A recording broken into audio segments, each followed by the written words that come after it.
네, 금일장 글로벌 이슈 진행하도록 하겠습니다. 일단 미 연준이 금리 스몰컷 속도 조절하면서 어쨌든 금리 인하 진행한 부분, 그 다음에 엔비디아에서 시총 3.6조 달러 돌파한 부분, 이렇게 두 가지 이슈 보도록 하겠습니다.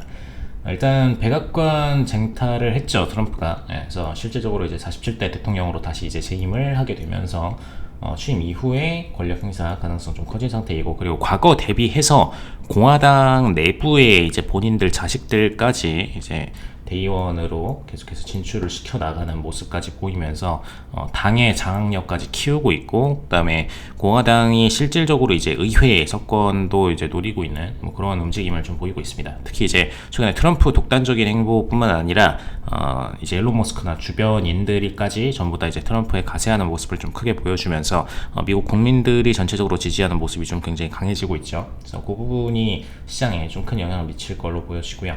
주가도 어쨌든 그래서 동반 신고가 들어가고 있는 모습까지 보여주고 있습니다.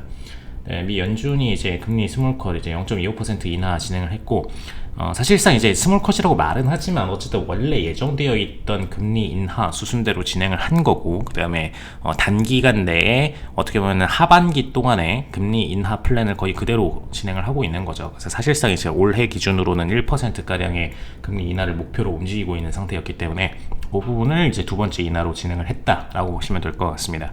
그래서 실질적으로 이제 트럼프 당선인 경제 예고로 불편한 동거 예정이 되어 있다. 이 부분이 이제 가장 좀 큰 변수이긴 한데, 어쨌든 간에 이제 내년도 의상에 대한 실질적인 이제 신임 여부가 결정되기 전까지는 금리 인하 플랜 본인대로 그냥 진행을 할 가능성이 높다라고 보시면 될 것 같고요. 그리고 오히려 이제 더 공격적인 금리 인하를 진행할 가능성이 높은 게, 파월 입장에서는 어쨌든 트럼프를 완전히 무시를 할 수는 없습니다. 그러다 보니까 트럼프 같은 경우에는 공격적인 금리 인하를 오히려 주도하려는 인물이기 때문에 그런 부분에 있어서 금리 인하를 빠르게 진행할 가능성이 높고, 더군다나 이제 12월도 한 번 더 남았기 때문에 12월 금리 인하 가능성도 있다라는 점 참고하시면 될 것 같습니다.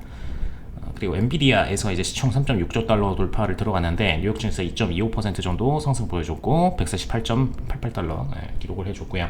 어쨌든 간에 이제 엔비디아뿐만 아니라 전체적으로 주가 상승이 좀 다 탄력적으로 일어나고 있는 부분이 있는데, 일단 엔비디아 같은 경우에는 최근 들어서 이제 가장 주가 탄력적인 흐름을 주도하고 있기 때문에 그런 부분에 있어서 반도체 섹터 전체적으로도 호황이 지색이 될 가능성이 높고, 그 다음에 엔비디아가 뭐 그 중에서 가장 탄력적인 흐름을 받을 수밖에 없다라는 부분은 참고하시면 될 것 같습니다. 더군다나 이제 일론 머스크나 이런 인물들과도 친분관계가 높기 때문에 동반 수혜를 받을 수밖에 없는 입장으로 보시면 될 것 같습니다.